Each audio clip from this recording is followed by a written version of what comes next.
Hi everyone, it's day 4. We're kicking off early.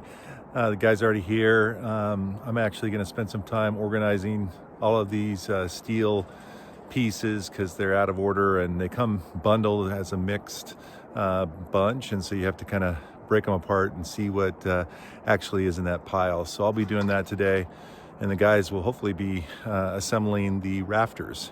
So stay tuned.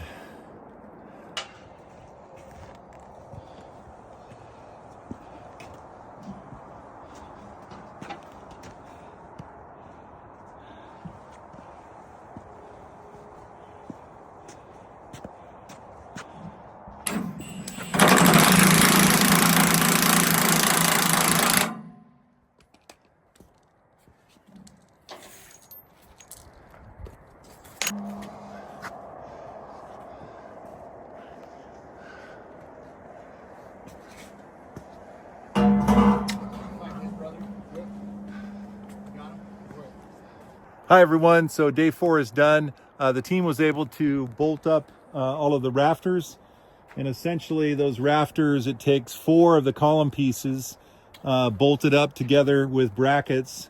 Those brackets allow you to get the appropriate pitch for the roof. So right now it looks like we have 18-foot walls, and in the center of the peak of the roof it'll be 22 feet.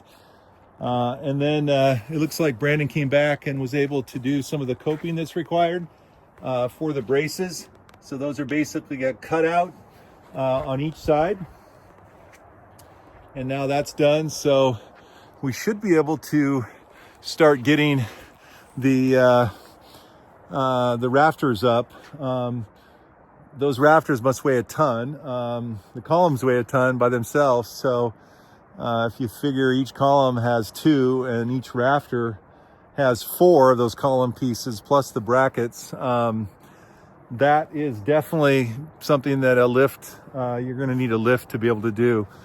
So we'll hopefully have some extra guys to help us lift that up here this week. Our biggest challenge right now is weather. They're calling for snow over the next few days, and it's just a pain in the neck to have to uncover these pieces in the snow and find them again. So we have to figure out a better system for that, but cross our fingers and hopefully it won't snow that much and we'll be able to get to all the pieces. So more videos to come on the build, so come along.